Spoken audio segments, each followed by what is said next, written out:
Israel और संयुक्त अरब अमीरात ने आपसी संबंधों को सामान्य बनाने के लिए एक समझौता किया है। इसके साथ ही इसराइल ने वेस्ट बैंक में अपने कब्जे वाले हिस्सों की विवादास्पद योजनाओं को निलंबित करने पर सहमति जाहिर की है। बताया जा रहा है कि अमेरिकी राष्ट्रपति डोनाल्ड ट्रंप ने दोनों देशों के बीच बातचीत करवाई है। उन्होंने ही एक आश्चर्यजनक बयान में इसकी घोषणा की। उन्होंने दोनों देशों के समझौते को ऐतिहासिक बताया और कहा कि यह शांति की दिशा में एक बड़ी सफलता है। अब तक इसराइल के अरब देशों के साथ कोई राजनयिक संबंध नहीं रहे हैं, लेकिन ईरान से जुड़ी चिंताओं ने इन दोनों देशों के बीच अब एक अनौपचारिक संपर्क को जन्म दिया है। रिपोर्ट्स के अनुसार इस समझौते से फिलिस्तीनी नेता कथित तौर पर हैरान हैं। राष्ट्रपति महमूद अब्बास के एक प्रवक्ता ने कहा कि यह सौदा राजद्रोह से कम नहीं है और संयुक्त अरब अमीरात में मौजूद फलस्तीनी राजदूत को वापस बुलाया गया है।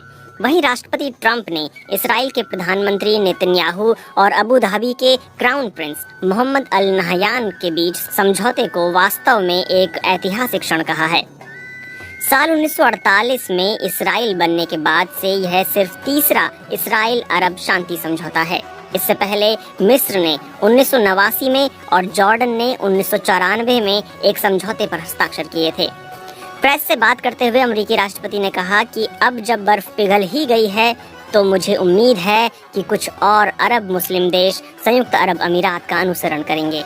उन्होंने बताया कि आने वाले हफ्तों में व्हाइट हाउस में इसके लिए एक हस्ताक्षर समारोह रखा जाएगा। इससे पहले राष्ट्रपति ट्रंप के घोषणा वाले ट्वीट के जवाब में प्रधानमंत्री नेतन्याहू ने हिब्रू में लिखा था, ऐतिहासिक दिन।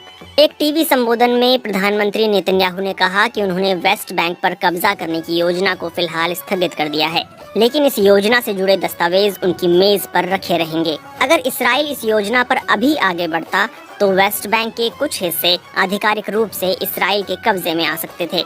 दरअसल वेस्ट बैंक में बनाई गई यहूदी बस्तियों को लेकर इसराइल और फलस्तीनियों के बीच विवाद बना रहा है। वेस्ट बैंक की छोटी सी जमीन पर करीब 30 लाख लोग रहते हैं, जिनमें 86% यानी लगभग 25 लाख फलस्तीनी और 14% यानी 4,27,800 इसराइली बस्तियों के लोग हैं। अधिकतर इसराइली बस्तियां 70, 80 और 90 के दशक में बसाई गईं, लेकिन बीते 20 सालों में उनकी जनसंख्या दोगुनी हो चुकी है।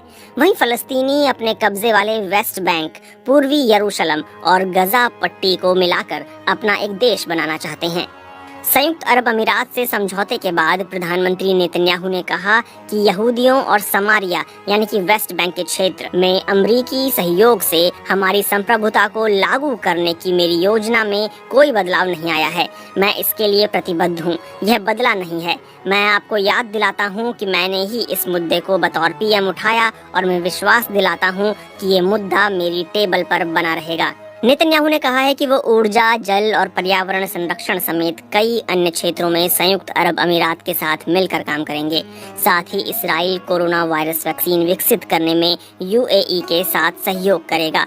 बताया गया है कि आने वाले हफ्तों में इसराइल और संयुक्त अरब अमीरात के प्रतिनिधिमंडल निवेश, पर्यटन, सीधी उड़ानों, सुरक्षा, दूरसंचार, प्रौद्योगिकी, ऊर्जा, स्वास्थ्य, संस्कृति, पर्यावरण, पारस्परिक दूतावासों की स्थापना और अन्य क्षेत्रों में आपसदारी स्थापित करने के लिए द्विपक्षीय सौदों पर हस्ताक्षर करेंगे। यह कार्यक्रम अमेरिका में आयोजित होने की संभावना है। विश्लेषकों का विचार है कि इस समझौते का मतलब राष्ट्रपति ट्रंप के लिए एक विदेश नीति की जीत हो सकता है, जो नवंबर में फिर से चुनाव में उतरने वाले हैं, और प्रधानमंत्री नेतन्याहू को व्यक्तिगत रूप से बढ़ावा देंगे, जो कथित भ्रष्टाचार के मामले में मुकदमे का सामना कर रहे हैं। कोरोना वायरस महामारी के खिलाफ अपनी रणनीति के लिए ये दोनों नेता आलोचनाओं का सामना कर रहे हैं और इनकी साख खराब हुई है। साथ ही इसराइल में वेस्ट बैंक पर कब्जे के हिमायती लोगों ने प्रधानमंत्री नेतन्याहू की ताज़ा घोषणा पर गुस्सा व्यक्त किया है। वहीं अमेरिका में संयुक्त अरब अमीरात के राजदूत योसेफ अल ओतेबा ने कहा कि इसराइल के साथ समझौता एक कूटनीतिक जीत है। इससे अरब और इसराइल के संबंध निश्चित रूप से आगे बढ़ पाएंगे, जिससे तनाव कम होगा और परिवर्तन की नई सकारात्मक ऊर्जा बनेगी। ट्रंप के वरिष्ठ सलाहकार जैरेड कुशनर ने कहा है कि उन्हें नहीं लगता कि इसराइल अमेरिका के साथ चर्चा किए बिना वेस्ट बैंक पर कोई कदम उठाएगा। उन्होंने कहा कि उन्हें इसराइल और यूएई के बीच बहुत जल्दी संपर्क स्थापित होने की उम्मीद है। बीबीसी के डिफेंस संवाददाता जोनाथन मार्कस का नजरिया है कि पूर्ण राजनयिक संबंधों की स्थापना, दूतावासों का आदान प्रदान और इसराइल यूएई के बीच सामान्य व्यापार संबंध एक महत्वपूर्ण कूटनीतिक कदम है। लेकिन इस बारे में अनिवार्य रूप से कुछ सवाल उठते हैं। क्या इस समझौते का पूरा वादा साकार हो पाएगा और क्या अन्य खाड़ी देश भी इसी तरह का रास्ता अपना सकते हैं? यह देखना भी महत्वपूर्ण है कि इस समझौते में क्या नहीं है। यह फलस्तीनियों के सवाल को हल करने की व्यापक शांति योजना से दूर है, जिसे राष्ट्रपति ट्रंप ने लंबे समय तक बढ़ावा दिया है। हालांकि इसमें सभी पक्षों के लिए कुछ अल्पकालिक लाभ छिपे हैं। मसलन व्हाइट हाउस ने इसकी घोषणा पहले की और अब यह समझा जा रहा है कि यह राष्ट्रपति ट्रंप की मामूली ही सही पर एक राजनयिक जीत है, वो भी ऐसे समय में जब उनके लिए आगामी राष्ट्रपति चुनाव बहुत आसान नहीं दिख रहे। प्रधानमंत्री नेतन्याहू संयुक्त अरब अमीरात के साथ इस शांति पहल को कुछ इस तरह से देख सकते हैं कि अगर वे आगे इसराइल के आम चुनाव में भाग लेते हैं तो उनकी संभावना बढ़ सकती है। संयुक्त अरब अमीरात के लिए यह कहना कठिन है कि उन्हें इसका तात्कालिक लाभ क्या मिलेगा।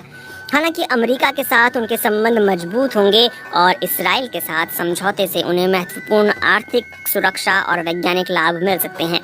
कुल मिलाकर यह एक ऐसा समझौता है जो संभावित रूप से पहले दिखाई देने की तुलना में अधिक या कम दोनों तरह के नतीजे पेश कर सकता है। और जहां तक फलस्तीनियों का सवाल है तो इस खबर को हताशा के अलावा किसी और तरह से देख पाना उनके लिए मुश्किल है, क्योंकि उन्हें फिर से एक और धक्का लगा है।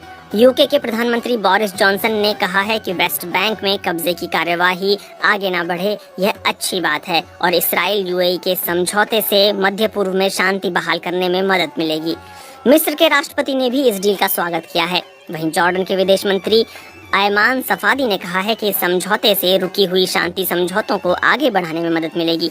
लेकिन फलस्तीन के एक वरिष्ठ अधिकारी हनान अशराफी ने इस डील की यह कहते हुए निंदा की है कि यूएई इसराइल के साथ अपने गुप्त संबंधों और सौदों पर अब खुलकर सामने आ गया है। उन्होंने प्रिंस मोहम्मद को कहा, तुम्हारे ये दोस्त बस कहीं तुम्हें बेच ना दें। ईरान की तस्नीम न्यूज़ एजेंसी के अनुसार ईरान के रेवोल्यूशनरी गार्ड्स ने इस समझौते को शर्मनाक बताया है और गजा और हमास में सक्रिय मिलिटेंट संगठनों ने भी इस डील को अपने लोगों की पीठ में छुरा घोंपने जैसी हरकत करार दी।